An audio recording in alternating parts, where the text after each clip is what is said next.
It's a very enlightening thing to have a lot of people like yourselves with varying expertise come together and swap ideas.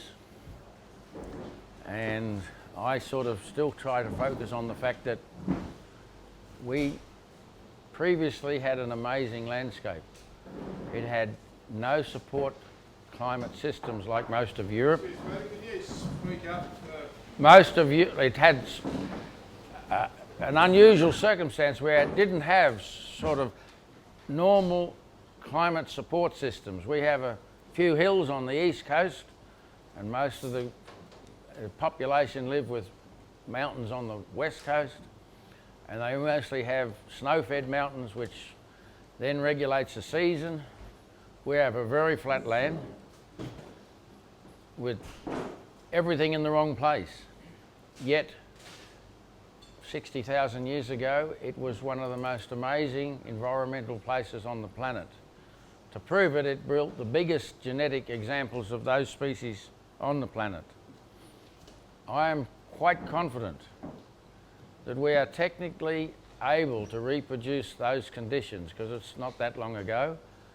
Very few things have changed. You can't put a blanket over the sun, you can't move continents, and we don't make those changes that a lot of people talk about because they take a very long time. This is a very short period. And so my focus has been for 40 years, after I realised that I knew nothing about this land, even though I'm fourth generation, we thought we knew a lot. And I do want to see a lot of people after today go, well, I didn't realise we had this opportunity. So what I'm going to do, I'm just going to ask you 12 questions firstly, which are the basic processes that happen every day almost. And what we do when we gather data, the rules are supposed to be for us to build these amazing things that we've done, make mobile phones and send rockets to Pluto and all of these amazing achievements that we've had. We do it by gathering data and putting it into a computer. But the rules are, we must put the most fundamental processes related to the data you gathered into the program of that computer, or it's not going to give you, it's bullshit in and bullshit out.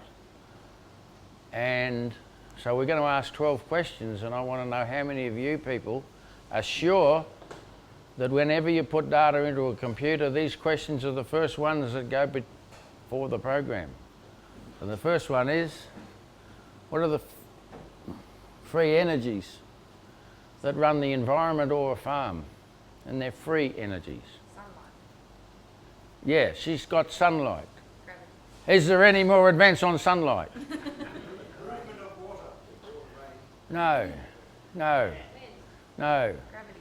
Yeah, gravity. Yeah, she knows she's cheated. No, there's no answers. But it is, you know, we don't realise that of all the developments that go on today, landscape reconstruction and everybody else that builds cities and so on, it's never on the plan that this is the effect that gravity is going to have on whatever we do here. And the fact is, it's going to have it 24/7. It's the most continuous force. Exactly. If it wasn't there, I wouldn't be standing here. I'd be floating around, and it would be very much easier. But it would be rather difficult for us to manage most other things. But there's another question. Yes, sir. You're allowed, anyone's allowed to jump in at any time, but I've got a limit on it. He's going to throw me off soon. But yeah, go on into it. Gravity, you've got plants that actually defy gravity and will bring water back up. You've got animals that will take water back up to the landscape. They'll bring it up here. And so there's that free energy as well. It's not free. Now wait a minute. When we do those things that reverse gravity, and you'll get another question, and you'll find it's nearly all solar powered. So we are all talking about using solar energy, but we don't even do it when we get the damned environment. We don't even think about it. And yet it runs everything. If we don't have a plant that's solar powered pump solar powered, and I'll bet you don't remember when I get there, a solar powered air conditioner or a solar powered factory processing the 3 million compounds we know to keep ourselves healthy, it wouldn't work. And it's the sun running it all, and the plants are the engineers.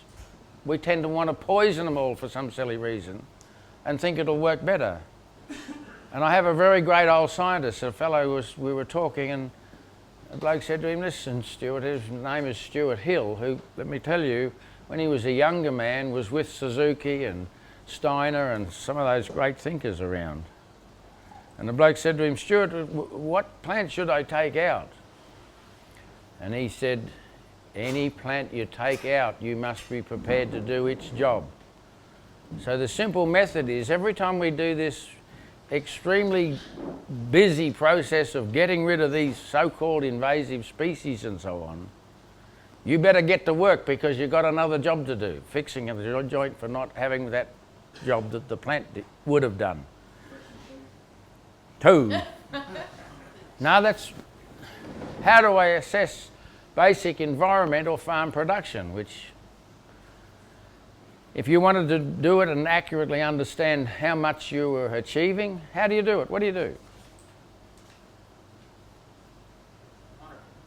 Sorry? Yeah, that's right, keep data. No, you assess how much sunlight was converted to a biological product every day.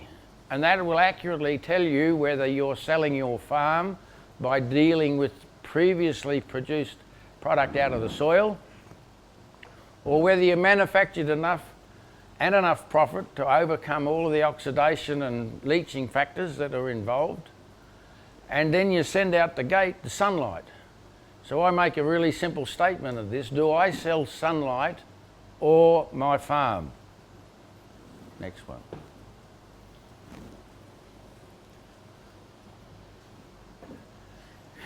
She's cheated. I cheated too. There you go. But, you know, what we need to do is say to ourselves, no, I'm not going to tell them yet. You've got to think about it, right? Because we tend just to think, oh, this stuff has been in front of us from the time we were born, and I can get you the best scientists, and sometimes these 12 questions, they don't even get one right. And I used to hand them around farmers, and, you know, what are the energies that run my farm? Me! Which is probably true in one respect. But what's the free energy? You are not free. Anyway, the available water is atmospheric moisture. And we hear about dew point, and the plants with those prickles on that, it's just such a bloody nuisance when we go do things, are the ones that can actually absorb the water vapour first, because at the points they've got on them is where the dew sets. So grass plants are really poor at that, most of them. So if we take these other plants out that we think is a nuisance, we're going to have problem managing water. Now, this is an easy one. You all should know this. We all did this work probably by first year physics or science. And we used to play little experiments with this stuff. But nobody answers this question. I've never had this one. Yeah, cheat. Yeah, but I'll tell you what it is. It's when water vapour goes from a gas back to a liquid. And the problem is, you see, I lived out in a station where it was red hot. We had just bare ground. And we'd get massive thermal storms from just heat. And yes, it'd tip over a semi-trailer. But this process will take it 50 feet in the air. It's a hell of a lot more powerful. And when we are bringing water vapour down, and I often say, and he left a thing out of there, my man is this filtering system, you see. I say a high and low pressure. And when you walk outside in the morning and the clouds are forming, you know there's a low pressure on, because the water's coming from a gas back to something you can see.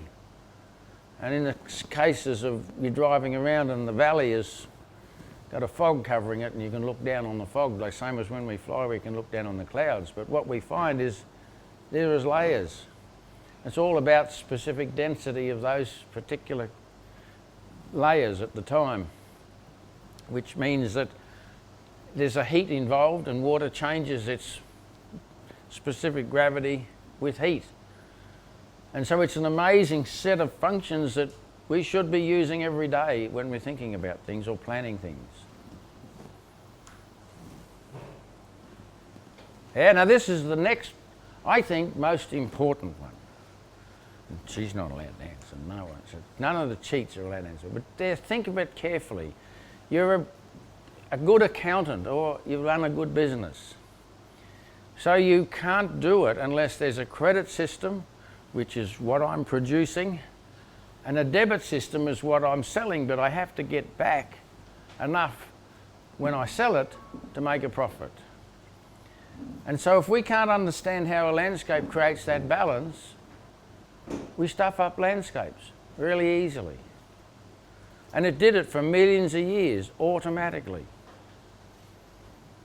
And you should all know that there was a simple way it would create a credit and a debit. Who's that? David gave us the answer to this one yesterday. He's still trying there today. So anyway, I'd leave him alone. He's in peace at the present time.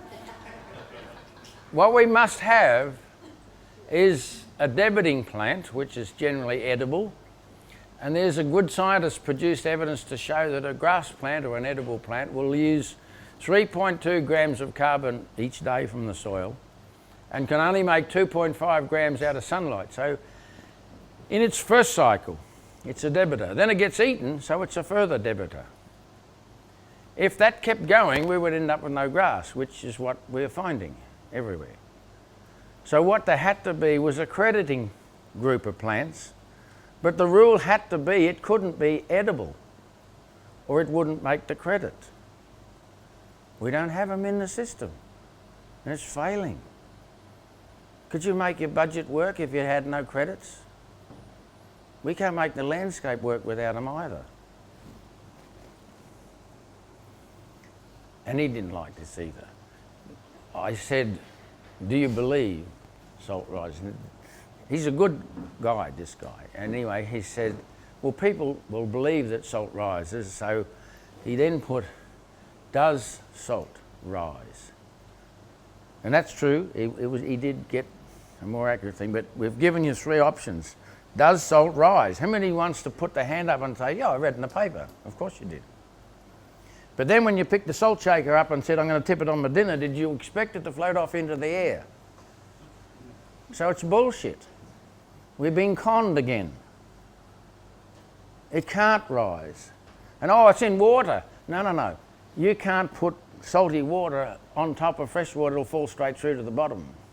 And the ocean is oxygenated because the evaporation on the surface, it condenses and leaves more concentrated salt, which periodically falls up to 100 feet down into the ocean, carrying down the oxygen.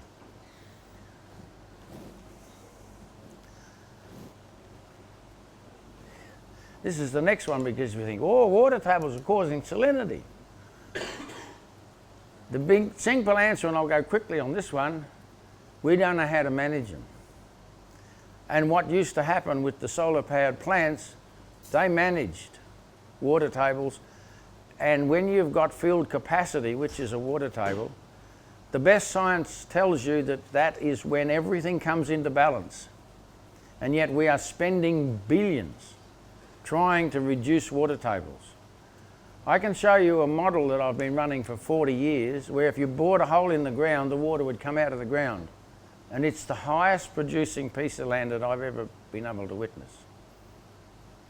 And it does not have a salinity problem where it did, yes, where it did previously. This one should be simple for all of you industrious people. What is soil similar to in human industry?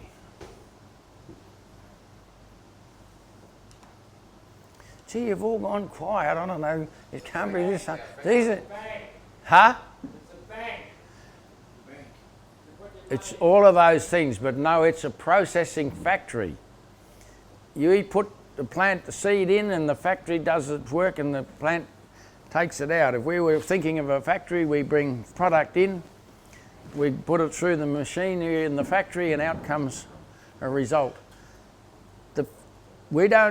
if we were deciding that what we're doing at present was to go into the factory, we get a beautiful model motor car and we're running out of steel, so we melt down a lathe and we pull a few beams out of the ceiling to keep the running production going, and then suddenly a tornado or that river process happens, and away goes the factory because we've weakened it so much. Now, you should all be able to answer this one. The basic functions of plants. Well, I'll go a bit quicker because he's going to throw me out soon. They're a solar-powered air conditioner. They actually release water in the day to cool it. And when the evening comes, they recover the water and use it and release the heat. So they fundamentally cool the day and then warm the night, everywhere they are. And then they're solar-powered pumps. Gravity, which we tend not to think about, takes everything into the soil every time it rains. You cannot put water on a plant, except you, without moving the environmental capital. In other words, it's moving downstream or down into the soil. And these solar-powered pumps bring it back up again, put it in their tissue after they've factory reprocessed it, and leave it there for the next cycle of growth. That's pretty basic stuff, really. And then the third thing is they're a factory that processes the 3 million compounds we need to keep ourselves healthy and make it available. And this is the most important. If you've got that material sitting, only the surface layer will oxidize.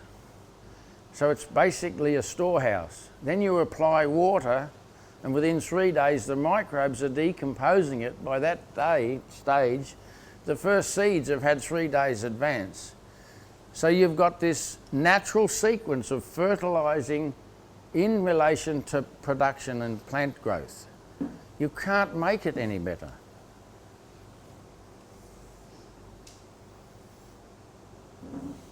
How much does a tree contribute to a farm? Well, if it's, let's say, 200 tonnes or 300 tonnes, which is a pretty old tree, but we had 3 trees in an acre at 300 years old, 300 tonnes. They dropped 7% of their mass. Those trees are dropping 60 tonnes of material onto that acre. Do you know what it costs to cut 60 tonnes and spread it around on a blasted acre? Yet we cut the tree down because, oh, it's an old tree. It wasn't doing anything, but it wasn't. And we consider it probably a almost treeless area because 3 trees to an acre is not very much, particularly if they're in the corner of the paddock. We hardly even believe they're there. And it does everything that the previous plant groups do. So it does those 3 things, the same as the other plants, but it delivers this 7%. But now the next thing, we're spending $9 billion killing off plants for some unknown reason, I think. But what we then find is that that plant produces that raw material that releases that slow fertility in a way that we can't do it any other way. We can't make fertilizers that do it. Every time we make a fertilizer slow release, it rains too much and we lose it all, or it goes too deep, or it goes whatever. Yet this other process is directly connected to all of the systems that make it work at its highest level. This is the next one that should be simple. After you've looked at these 10, we should say it straight out. The progression has to be, I've got to have fertility up here so gravity can move it and feed everything below. What is the landscape process that allows fertility to accumulate at a high point with no cost? Coarse vegetation, trees, forests, vines. And the process was recently in the paper where a rainforest didn't accumulate much carbon, but a mangrove area accumulated 40 times as much, which is just this reductionism gone mad. Because a rainforest can be 100% water efficient. In other words, it can cool the air so much that in that evaporative expansion, and then when it shrinks, it gets its water back every day. So when it rains on it, it doesn't need water. So when the water runs off, it carries away the 7% of the production that's decomposing every day, year, or however, what period you want to take it in. And the mangrove area says, thank you very much, I'll have that. But so would your grass pasture, so does your farm. Why is it not working? Because we're not even talking about it. Now this is the next one. We think science is wonderful. Look at it's done. Amazing things. But if any of you have got any concept of the thermal energy that comes in from the sun, and you believe we could build any machine that would manage that, it's ridiculous. But plants and water have done it for tens of millions of years. And the bigger issue is, the plants, if they were properly managed and we did agriculture in a different way, like mulch farming and so on, we could end up with a surface evaporative area of between 10 and 20 times that of the sea. And any of you that have had a cold container sitting in front of you, you know it's accumulating water all the time and delivering it to the table. And anything that's warm is dry. So if we get the land warmer than the sea, as if you go and watch the weather map today, it's normally raining all the way around the ocean. And therefore, we're too hot. We've got too few plants. So when we go back to poor old Stuart Hill, every plant you take out warms the damn joint up because it's not controlling that thermal heat. Every plant. Thank you. Thank you, Peter.